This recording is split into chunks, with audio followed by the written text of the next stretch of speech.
Malik steno centre में आप सभी का स्वागत है। आज लेकर आया हूँ जनसत्ता एडिटोरियल डिक्टेशन, जिसकी स्पीड होगी 80 वर्ड पर मिनट। डिक्टेशन स्टार्ट होगी ठीक 5 सेकंड बाद।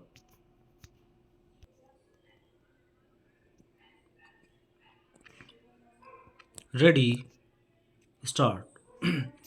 एक तरफ देश की आर्थिक वृद्धि दर के ताज़ा आंकड़े तो दूसरी ओर शेयर बाजार में भारी उथल पथल से अर्थव्यवस्था के मोर्चे पर चिंता की लहरें साफ देखी जा सकती है।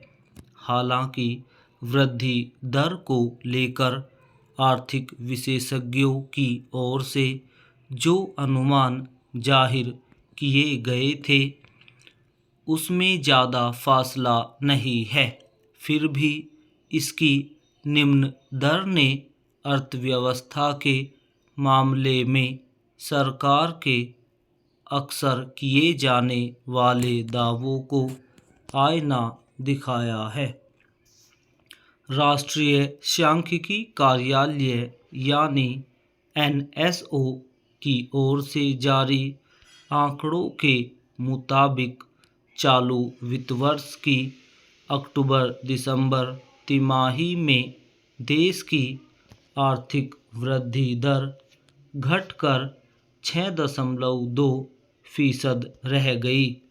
चिंता का मुद्दा यह भी है कि कृषि को छोड़कर खनन, विनिर्माण और अन्य सभी क्षेत्रों में प्रदर्शन खराब रहा। दरअसल इसी वजह से आर्थिक वृद्धि दर में भी सुस्ती आई है।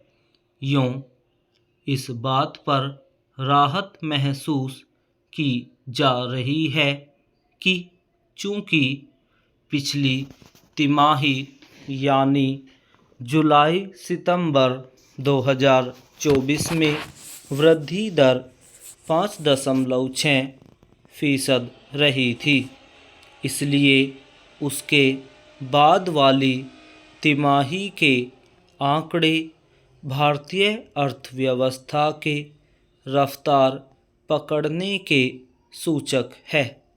मगर सुधार का आकलन समूचे वित्त वर्ष के आंकड़े के आधार पर ही किया जा सकता है।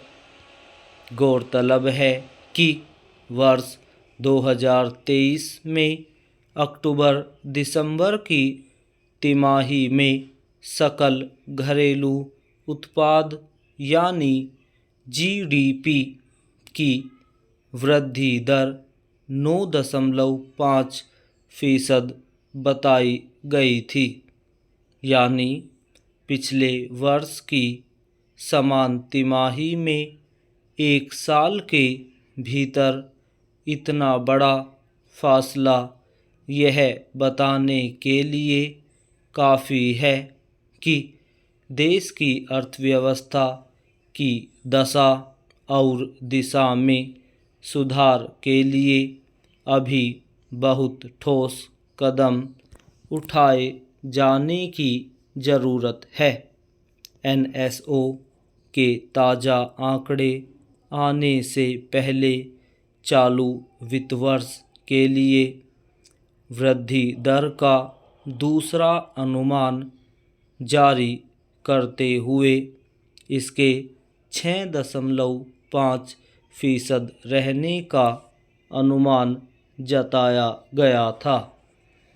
इस लिहाज से देखें तो वृद्धि दर कमोबेश आसपास रही, मगर इसके समांतर खनन और उत्पादन के क्षेत्र में वृद्धि दर तीसरी तिमाही में एक वर्ष पहले के 4.7% से घटकर 1.4% रह गई।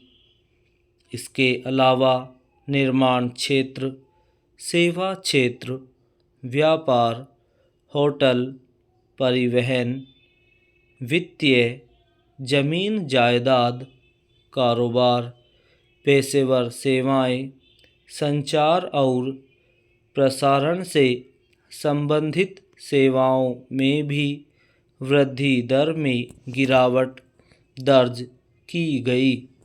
यूँ इस तिमाही में कृषि क्षेत्र में उत्पादन 5.6% बढ़ने को राहत के तौर पर देखा जा सकता है। अफसोस की बात यह है कि अर्थव्यवस्था के मोर्चे पर कई तरह की जटिलताओं के अनुमान पहले से मौजूद रहने के बावजूद सरकार उससे पार पाने के वैकल्पिक इंतज़ामों पर गौर करने की पर्याप्त कोशिश नहीं करती है। अगर अक्टूबर-दिसंबर के त्योहारी मौसम में भी वृद्धि दर संतोषजनक नहीं रहे तो इससे यही पता चलता है कि आर्थिक विकास के संदर्भ में सरकार के दावे चाहे जो रहे हो मगर ज़मीनी स्तर पर चिंता को कम करने की कोशिशें आधी अधूरी है।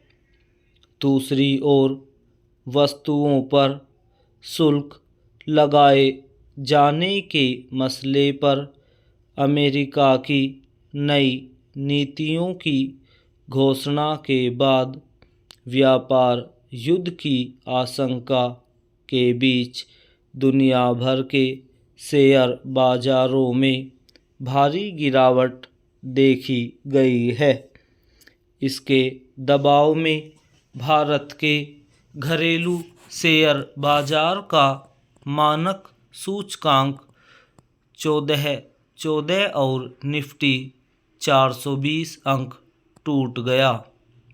इस तेज गिरावट से निवेशकों को 9 लाख करोड़ रुपए का नुकसान उठाना पड़ा।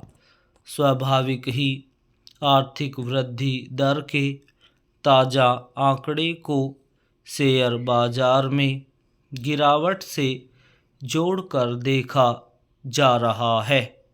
दुनिया फिलहाल जिस आर्थिक अनिश्चितता के दौर से गुजर रही है उसमें भारत को अपनी अर्थव्यवस्था को संभालने के लिए पूर्व तैयारी करने की ज़रूरत है।